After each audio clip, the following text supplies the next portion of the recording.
Takže čau a dneska se tady podíváme, nebo chtěli jsme se podívat do tohoto atomového krytu bejvalýho, kde už jsme natáčeli jedno video a teď jsme se sem po nějaký době vrátili a koukejte, co tady je.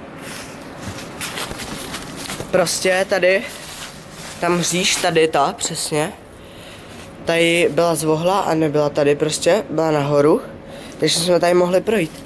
A teď koukejte, teď to tady někdo přivařil. Takže my vlastně, co musíme udělat?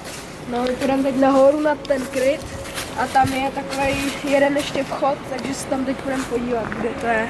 No, my právě v minulém videu, kdy vám dám fotku, jsme tam byli nahoře, no jakože jsme to viděli, že tam byl takový žebřík nahoru a nahoře byl takový pokop. Takže my to teď budeme zkusit tam na tu skálu nahoru zkusit najít, takže jdeme. Takže našli jsme to, ale tam je vlastně směrem tím, je pak dole pod tou skálou ten atomový kryt. A tady jsme to našli. Je to prostě vlastně takový únikový východ. Vypadá to takhle. A právě, že jako jsou to jenom tyhle stříleny, nebo co to je. A tady jsou takový dvířka, no. Ale vypadá docela dobře, jako. Takže asi mimo záběr nějak to vykouslíme a zkusíme to otevřít. Co ty na to? Jo. No, tak jdem na to. 2 hours later.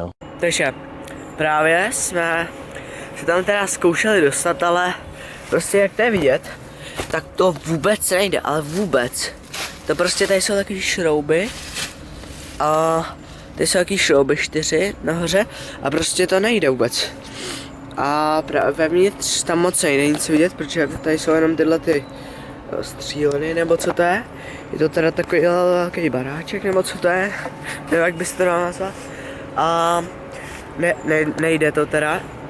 A dejte tady fakt hodně lajků, prostě dávajte odběry, lajky a my se pokusíme do toho atomového krytu nějak dostat, takže že třeba tady to odšroubujeme, anebo tam dole s nimi co uděláme třeba odemkneme ten zámek něčím, nebo já nevím, no.